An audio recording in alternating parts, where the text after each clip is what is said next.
पितुर्वरेण्यं भर्गो देवस्य धीमहि धियो यो नः प्रचोदयात्।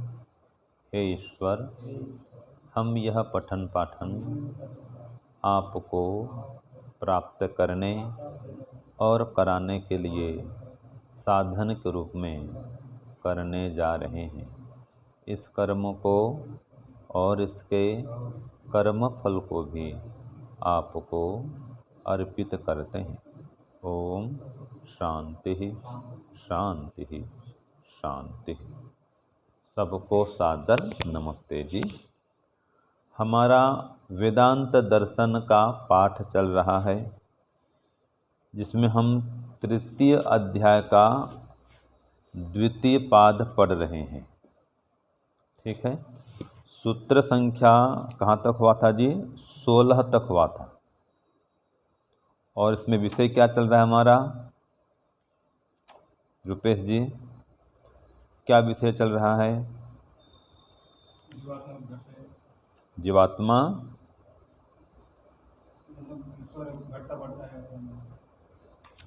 ने सूत्र 16 तक क्या विषय चला?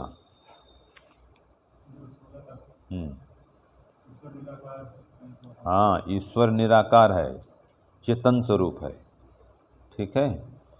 जो चेतन होता है वो निराकार होता है। जैसे कि आत्मा भी चेतन है, निराकार है। तो इस विषय में श्रुति भी यही कहती है। तो ये विषय हमने पढ़ा था कि ब्रह्म अर्थात परमात्मा निराकार है, क्योंकि वो चेतन स्वरूप है। श्रुति भी ऐसी कहती है, कृष्ण प्रज्ञान घन एवं, पूर्ण रूप से वो ज्ञान का भंडार है, ज्ञान स्वरूप है, ज्ञानमय है। तो जो ज्ञानमय होगा वो चेतन होगा, मतलब वही निराकार होगा। ये विषय हमने पढ़ा था। तो ये हो गया सूत्र कहाँ तक जी? 16 तक, है ना। अब चलेगा सूत्र संख्या 17। बोलिए, सूत्र क्या है? दर्शयति च अथो अपि स्मर्यते। तो ये हो गया सूत्र संख्या 17। तो प्रश्न क्या बनेगा इसका? ब्रह्म के विषय में श्रुति और स्मृति में क्या कहा गया है? प्रश्न क्या है? ब्रह्म के विषय में श्रुति और स्मृति में क्या कहा गया है? देखो, ये बार बार आ रहा है, श्रुति और स्मृति। तो मुख्यतः अर्थ होता है श्रुति माने वेद, ठीक है, और स्मृति माने मनुस्मृति। मनुस्मृति है, याज्ञवल्क्य स्मृति है, मुख्यतः ये अर्थ है। लेकिन यहाँ पर श्रुति बोलने से वेद भी ले लेता है और जो उपनिषद है उसको भी ले लेता है। श्रुति में ही दोनों का प्रमाण ले लेता है।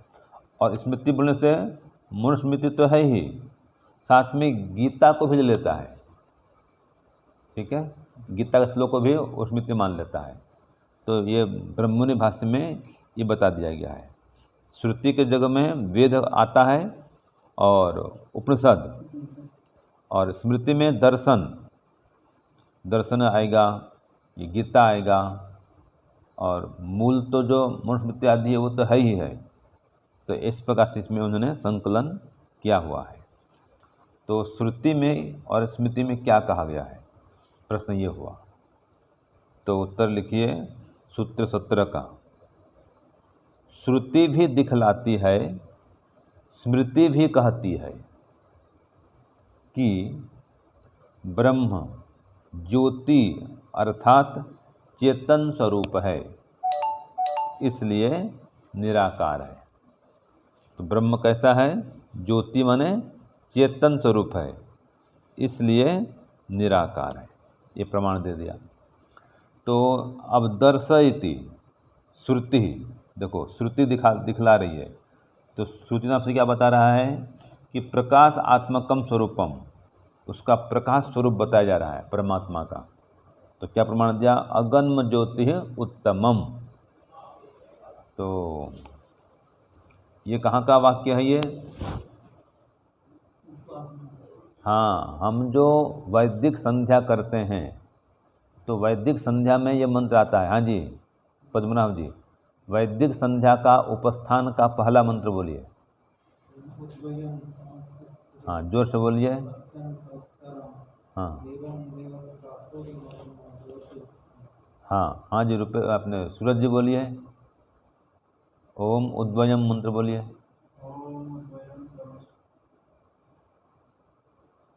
ओम उद्वयम तमसस्परि हाँ स्वः पश्यन्तोत्तरम आगे।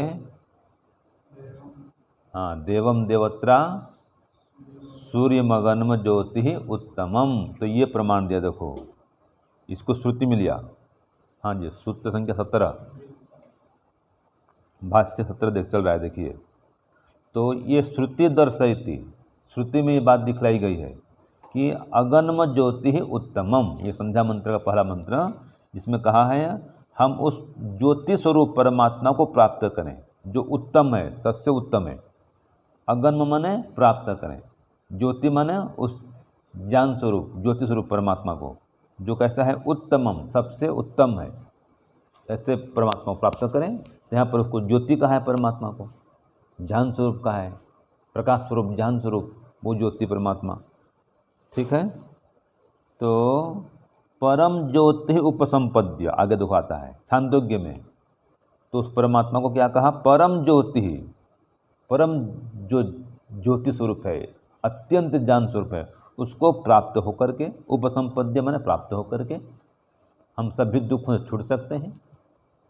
तो ये देखो एक श्रुति में क्या प्रमाण दिया, वेद का, और एक श्रुति में क्या दिया प्रमाण, छांदोग्य का। फिर और दे रहा है कठोपनिषद का, तमेव भान्तम अनुभाति सर्वम तस्य भाषा सर्वम इदम विभाति। तो उसके प्रकाश से ही सारा जगत जो है प्रकाशित हो रहा है। ये सूर्य भी, इसमें जो प्रकाश है वो प्रकाश कहाँ से आया, परमात्मा ने भरा है। ठीक है, तो यहाँ पर स्पष्ट दे रहा है कि श्रुति दिखलाती है, स्मृति कहती है, सूत्रार्थ में यही कहा ना कि ब्रह्म कैसा है, ज्योति अर्थात चेतन स्वरूप है। ये सब प्रमाण दे दिया, देखो तत्शुभ्रम ज्योति, ये सब प्रमाण आ रहा है ना मुंडक का, वो परमात्मा शुभ्र स्वरूप ज्योति स्वरूप है। तो ये स्मृति में ये बता दी। फिर स्मर्यते, अब स्मृति की बात आ रही है, तो क्या दिया प्रमाण, गीता का दे दिया। देखो स्मृतोप्युच्यते ज्योतिषामपि ज्योति तमसः परम उच्यते, ये प्रमाण गीता का दे दिया कि जो ज्योतियों का भी ज्योति है, और तमस माने अंधकार, अविद्या से सर्वथा पृथक है, परे है, तो परमात्मा ज्योति स्वरूप है। तो यहाँ पर क्या हुआ सूत्रार्थ में फिर कि श्रुति और स्मृति दोनों में कहा गया है कि ब्रह्म ज्योति अर्थात चेतन स्वरूप है, इसलिए निराकार है। ये हो गया सूत्र 17। अब सूत्र 18 देखो, अतएव च उपमा सूर्य का दिवत, ये हो गया सूत्र 18। इसका प्रश्न क्या है, ब्रह्म को सूर्य आदि की उपमा क्यों दी गई है, ब्रह्म को सूर्य आदि की उपमा क्यों दी गई है। तो उत्तर क्या होगा, देखिए ब्रह्म के प्रकाश स्वरूप होने से ही श्रुति वचनों में सूर्य आदि को ने सूर्य आदि की उपमा दी गई है। तो किसके, ब्रह्म के प्रकाश स्वरूप होने से ही श्रुति वचनों में सूर्य आदि की उपमा दी गई है। अतः ब्रह्म निराकार है, इसलिए ब्रह्म निराकार है। ये उत्तर हो गया। अब इसी बात को भाष्य में कहता है, छोटा भाष्य है कि अतएव यतो ही स परमात्मा प्रकाशात्मक, क्योंकि वह परमात्मा प्रकाश स्वरूप है। तथा कृत्वा एव, ऐसा करके ही सूर्य का आदि वत उपमा प्रदीयते, सूर्य आदि की उसमें उपमा दी जाती है। उपमा माने उसके समान, समानता बतलाई जाती है कि जो ब्रह्म है सूर्य आदि के समान है। हाँ, ये तो खाली कहने की उपमा है, परमात्मा तो अनुपम है। जो जो जो जो जितनी भी उपमा होती है परमात्मा की, सब लोग बोलते हैं उसको हीन उपमा बोलते हैं, लेकिन फिर भी उपमा अलंकार में चलता है, उपमा दी जाती है, कुछ तो समझाने का बोलना पड़ेगा ना भाई, ऐसा। तो श्रुति में भी कहा कि देखो वेदाहमेतं पुरुषं महंतं आदित्यवर्णं तमसः परस्ता, ये प्रमाण दिया। ये परमात्मा कैसा है? आदित्य वर्णम है, ये ना सूर्य समान प्रकाश स्वरूप है, प्रमाण दे देखो। और तमसः प्रस्तात्, अज्ञान अविद्या से अंधकार से पृथक है। प्रकाश माने ज्ञान, ठीक है जी। तो ये सूर्य की उपमा दी गई यहाँ पर, सूर्य आदि समान, तो क्योंकि ब्रह्म प्रकाश स्वरूप है माने ज्ञान स्वरूप है, वहाँ भौतिक प्रकाश भी नहीं है, याद रखना। जहाँ पर कहा जाता है परमात्मा को कि परमात्मा प्रकाश स्वरूप है, उसका मतलब वो ज्ञान स्वरूप है। आगे देखो फिर आ रहा है पुरुषः ज्योति इव अधूमकः ईशानो भूत भव्यस्य। यहाँ पर भी वो कहा, वो ये धूल धुआं अज्ञान अंधकार से पृथक है भाई। और ज्योति पुरुष ज्योति, वो ज्योति स्वरूप है, माने यहाँ पर ज्योति माने ज्ञान स्वरूप है वो, इसलिए वो चेतन है, ठीक है, इसलिए वो निराकार है। ये सूत्र 18 हो गया। अब देखो भूमिका में कुछ बात बताई कि सूर्यादि वच्चेत ब्रह्म, यदि ब्रह्म सूर्य आदि के समान है, तरहि तथा अम्बुनि, अम्बु कहते हैं किसको? अम्बु माने, हाँ जी पद्मनाभ जी, जल, तथा अम्बुनि, अम्बुनि माने जल में, हाँ सप्तमी, तो अम्बुनि जल में प्रतिबिंबितः सूर्यो अम्बुनो वृद्धि हासभ्यम सह वृद्धि हासो अनुसरति वर्धते और हसति च। तो ये जो जल में है सूर्य का प्रतिबिंब घटता बढ़ता रहता है, ठीक है जी। तो वर्धते माने बढ़ जाता है, हसति माने घट जाता है। तो तद्वत इसी प्रकार से ब्रह्म में भी कह रहा है, ऐसे घटना बढ़ना हो, उच्चौ और अवचौ, घटना बढ़ना वृद्धि ह्रास होना चाहिए। तो ब्रह्म के अंदर भी ऐसा घटना बढ़ना होना चाहिए, जैसे कि जीव घटता बढ़ता है, ये जीव भी लगा दिया, जीव ही साधम। जैसे चींटी है तो वो बनता है, चींटी में जीव छोटा हो गया, हाथी में जीव बड़ा हो गया। तो जीव की, जो हाथी के जीव है वहाँ भी परमात्मा है, जो चींटी के जीव है वहाँ भी परमात्मा है। तो जीव भी छोटा बड़ा हो गया, उसके साथ में परमात्मा भी छोटा बड़ा हो गया। ऐसा कोई कहे तो इसका उत्तर दिया सूत्र 19 में कि अम्बुवत ग्रहणत्तु तत् न तथात्वम, ऐसा कहना ठीक नहीं है भाई, अम्बुवत अग्रहणात् कह दिया, ठीक है ना, ये ग्रहण नहीं कर सकते। तो अम्बुवत अग्रहणात् तु न तथात्वम। तो प्रश्न क्या होगा इसका 19 का? देखिए पहला प्रश्न देखिए, क्या जल के वृद्धि ह्रास के कारण प्रतिबिंब में वृद्धि ह्रास के समान ब्रह्म में वृद्धि ह्रास होते हैं? ये प्रश्न हुआ। तो उत्तर क्या होगा? नहीं होते हैं। तो इसको दोहरा देंगे पहले प्रश्न को कि जल के वृद्धि ह्रास के कारण, उत्तर में पूरा आएगा। क्या आएगा उत्तर? देखो, जल के वृद्धि ह्रास के कारण प्रतिबिंब में वृद्धि ह्रास के समान ब्रह्म में वृद्धि ह्रास नहीं होते हैं। जो प्रश्न है उसको उतार दो बस। उसमें क्या था प्रश्न में, क्या ऐसा होता है वृद्धि ह्रास होते हैं? तो इसको लिख करके वृद्धि ह्रास नहीं होते हैं, ये तो उत्तर है। क्यों नहीं होते हैं? क्योंकि दृष्टांत के सभी धर्म साध्य में न मिलने से, दृष्टांत के सभी धर्म साध्य में न मिलने से, इतना है इसमें। तो देखो इसमें क्या कह रहा है, कोई भी दृष्टांत होता है ना, वो 100% जी लागू नहीं होता है, इसलिए कह दिया इसमें। तो देखो क्या कहा भाष्य में, यत् तावत अम्बुवत वृद्धि ह्रासो सूर्यबिंब से भवतः, जैसे जल में वृद्धि ह्रास सूर्य के प्रतिबिंब का होता है, इति दृष्टांत न, इस दृष्टांत से ब्रह्म का भी वृद्धि ह्रास होना चाहिए। उन्नत और अवनत भाव, उन्नत माने ऊंचा उठना और अवनत माने नीचा गिरना। तो बढ़ना घटना, ऊंचा नीचा होना, ऐसा होना चाहिए। क्यों? जीव संबंधे न, जीव के संबंध होने से, ये कल्पितो, इस कल्पना ऐसे करने पर क्या ठीक होगा? तो तथा त्वम, ऐसा कल्पना करने से कह रहा है, तथा वृद्धि हासत्वम उन्नतौ और औन्नतत्वम खलु अग्रहणात् तो न भवति। ये वृद्धि और ह्रास इसको ग्रहण न किया गया होने से ब्रह्म में ये घटना बढ़ना नहीं होता है।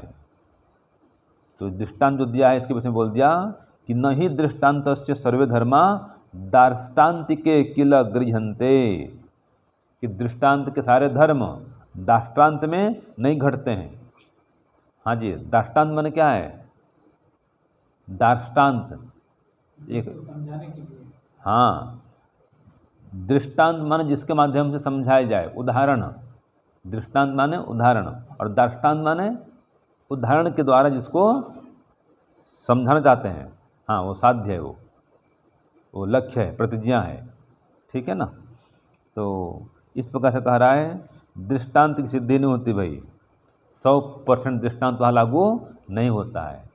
जैसे इसका मुख चंद्रमा समान है, तो ये क्या ऐसा हो जाता कोई?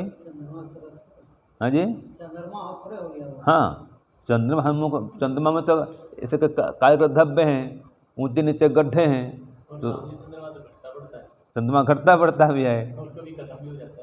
ठीक है, तो ऐसा उसका सूत्र, उसका मुख है, वो कल कहने का है। तो कोई भी दृष्टांत जो है 100% लागू नहीं होता है। इसको कहा तस्मात् आंशिकेन धर्मेण उपमीयते, आंशिक धर्म से ही कोई उपमा दी जाती है। आंशिक माने एक छोटे अंश को लेकर के। तो सच प्रकाश धर्मो ये न उपमीयते, तो प्रकाश का धर्म है जिसके माध्यम से उसमें उपमा दी गई है। वस्तुतः परमात्मा प्रकाश स्वरूप भी नहीं है। अगर परमात्मा प्रकाश स्वरूप होता तो क्या हानि होगी जी? कहीं पर अंधकार नहीं होगा। ठीक है ना? इसलिए परमात्मा में कोई भौतिक प्रकाश नहीं होता है, वो तो ज्ञान का प्रकाश है परमात्मा में। ये हो गया सूत्र 19। अब अंतिम चलते हैं सूत्र संख्या 20। बोलिए, वृद्धि हास भाक्तत्वम अंतर्भावात् उभय सामंजस्यात् एवं। तो ये प्रश्न लिखिए इसका, सूत्र 20 का। तो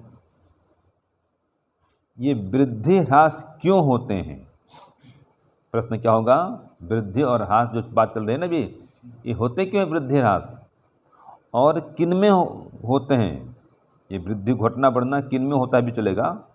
वृद्धि ह्रास क्यों होता है और किन में होता है, एक वचन भी चलेगा, ऐसा प्रयोग भी चलेगा। और क्यों होता है, किन में होता है, तथा ब्रह्म में वृद्धि ह्रास क्यों नहीं होता है, ये प्रश्न चलता है। ठीक है ना जी? तो उत्तर क्या आएगा कि इस प्रकार से घटना बढ़ना, देखो ये माने वृद्धि और ह्रास होना, ये उत्तर है कि इस प्रकार से घटना बढ़ना माने वृद्धि ह्रास होना अंतर्भाव के कारण होता है। पहला उत्तर मिला। किसलिए होता है?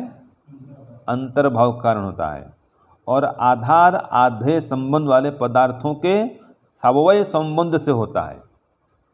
आधार आधेय संबंध वाले पदार्थों के सवयव संबंध से होता है। ये हो गया। आगे यहाँ तक उत्तर हो गया। अब आगे ये जैसे क्या प्रश्न में देखो, ब्रह्म में वृद्धि ह्रास क्यों नहीं होता है? तो चूंकि ब्रह्म निराकार है इसलिए उसमें वृद्धि ह्रास नहीं होता है। ठीक है? और जो कहा इसमें, हाँ, अवयव रहित है इसलिए वृद्धि ह्रास नहीं होता है। और वृद्धि ह्रास किन में होता है? तो जो सवयव पदार्थ हैं उनमें होता है वृद्धि ह्रास, जिनमें अवयव होता है उनमें होता है वृद्धि ह्रास। ठीक है ना? घटना बढ़ना किन में होगा? जिनमें अवयव है। छोटा शरीर है बच्चे का, जब 25 वर्ष का होता है तो शरीर बड़ा हो जाता है, और 80 वर्ष में फिर झुक जाता है। देखा होगा आपने, ऐसे शरीर झुक जाता है, दुबला पतला, इतना हट्टा कट्टा मांस से भरा हुआ है, 90 साल का जवान, और वृद्ध होने पर 90 साल में 50 साल का हो जाते हैं, 50 किलो का हो जाता है। जो 25 साल में 90 किलो का था वो 90 साल जा कर के 50 किलो हो जाता है, ये भार घट जाता है। ठीक है ना जी, ये है। तो ये घटना बढ़ना होता है अवयव वाले पदार्थ में, तो परमात्मा में तो अवयव है नहीं है, इसलिए उसमें घटना बढ़ना नहीं होता है। तो ये आज का ये आपको बता दिया गया सूत्र 20। और इसमें कहा है कि ये जो वृद्धि ह्रास हो रहा है क्यों हो रहा है, यहाँ जो कहा ना अंतर्भाव के कारण होता है। अंतर्भाव मतलब उसके अंदर में प्रसार होने से वो बढ़ जाता है, उसके अंदर में सिकुड़न होने से वो घट जाता है। जैसे कि फुग्गा है, आजकल बोलते हैं बैलून बोलते हैं फुग्गा को, तो वायु भर दो तो फुग्गा क्या होता है, फूल जाता है। वायु निकाल दो तो फुग्गा सिकुड़ जाता है। तो उसके अंदर हुआ ना फैलना सिकुड़ना, इसलिए बाहर में भी फैलना सिकुड़ना हो गया, ये है। तो ये जितने पदार्थ हैं अवयव वाले, उनमें तो ऐसा होता है, और उनमें आधार आधे संबंध होता है। ठीक है, एक हवा के बढ़ने से वो बैलून बढ़ेगा, उनका संबंध है हवा और फुग्गा में, है कि नहीं है। ऐसे ही ये सारे पदार्थ होते हैं सवयव। फुटबॉल है, फुटबॉल में हवा भरो फुटबॉल फूल जाएगा, और पंचर हो जाए तो फुटबॉल पिचक जाता है। तो ये ये है अंतर्भाव, उसके अंतर्भाव कारण से उसमें घटना बढ़ना होता है। तो ये अंतर्भाव माने उसके अंदर का भाग, उसमें प्रसार होगा तो फैलेगा वो, और उसमें होगा संकोच तो वो सिकुड़ेगा, ये है। और ऐसे ही जितने सावयव पदार्थ हैं इन सब में ऐसा होता है।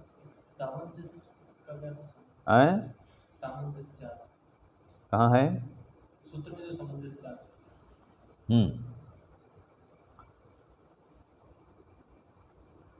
उभय सामंजस्यात् एवं, तो ये सांगत्यम, सामंजस्यम माने सांगत्यम, संगतिकरण, समानता, आधार आधे उभयो सामंजस्यम, इन दोनों में सावयव संबंध है। यहाँ पर सामंजस्यम माने सूत्रार्थ में लिखे संबंध, जिसको संगत्यम लिखा है ना भाष्य में, उसको हमने लिखा है सूत्रार्थ में संबंध लिखा है। इन दोनों में संबंध होता है, आधार आधे दोनों में संबंध होता है, सावयव संबंध होता है। ये सांगत्यम, दोनों में संगतिकरण है, सामंजस्य है, समन्वय भी कहते हैं। ठीक है, इसी प्रकार से इसमें बता दिया कि जल में तो ठीक बात है, ये वृद्धि ह्रास होता है जल में सूर्य के प्रतिबिंब का, लेकिन सूर्य का वृद्धि ह्रास नहीं होता है। सूर्य के प्रतिबिंब का तो जल में वृद्धि ह्रास होता है, लेकिन सूर्य का वृद्धि ह्रास नहीं होता। ऐसे ही परमात्मा का वृद्धि ह्रास नहीं होता है। ये सूत्र 20 में बता दिया गया है, क्योंकि वो निराकार है, अवयव वाला ही नहीं है, तो इसका क्या घटेगा बढ़ेगा उसका। ठीक है, घटता बढ़ता कोई शरीर, कोई पदार्थ जो भौतिक पदार्थ होता है, जो पृथ्वी से, जल से, अग्नि से, वायु से, आकाश से मिलकर बना है, तो ऐसा पदार्थ है नहीं परमात्मा, इसलिए इसमें घटना बढ़ना नहीं होता है। तो ये हो गया सूत्र संख्या 20। चलो, ओम शांति शांति शांति, सर्वेभ्यो नमः। सबको सादर।